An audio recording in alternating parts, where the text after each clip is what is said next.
જૂન સુધી છૂટાછવાયા વરસાદની આગાહી કરવામાં આવી છે। ક્યાંક હળવો તો ક્યાંક મધ્યમ વરસાદ રહેશે। ઉત્તર ગુજરાત, સૌરાષ્ટ્ર અને દક્ષિણ ગુજરાતમાં વરસાદની આગાહી કરાઈ છે। ગાજવીજ અને ભારે પવન સાથે વરસાદની આગાહી કરવામાં આવી છે। અમદાવાદ અને ગાંધીનગરમાં પણ હળવો વરસાદ વરસી શકે છે। બનાસકાંઠા, સાબરકાંઠામાં પણ વરસાદની આગાહી કરવામાં આવી છે। તો પાટણ, મહેસાણા અને અરવલ્લીમાં પણ વરસાદની આગાહી કરવામાં આવી છે। મહીસાગર, દાહોદ અને પંચમહાલમાં વરસાદની આગાહી। આ ઉપરાંત ખેડા, આણંદ, વડોદરામાં વરસાદની આગાહી કરાઈ છે।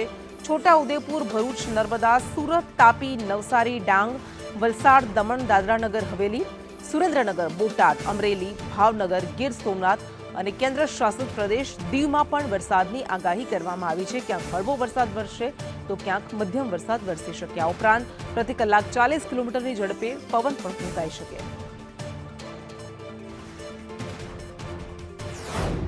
में जो बारिश का स्थिति रहेगा, लाइट टू मॉडरेट रेन रहेगा। अगले 3 दिन तक स्कैटर्ड एरिया में रहेगी और उसके आगे जो आपका 5 जून से लेकर 8 जून आइसोलेटेड जगह में लाइट टू मॉडरेट रेन का संभावना है।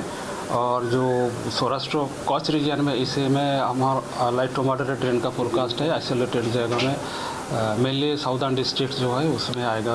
भावनगर, अमरेली, इस एरिया में जो एरिया आसपास डिस्ट्रिक्ट है इसमें आइसोलेटेड जगह में बारिश का पूर्वानुमान है, लाइट टू मॉडरेट। और आज का जो फोरकास्ट है गुजरात रीजन के लिए लाइट टू मॉडरेट रेन के साथ लाइट थंडरस्टॉर्म का भी वार्निंग है। 30 to 40 किलोमीटर प्रति घंटा में रहेगा, लाइटनिंग के साथ रहेगा।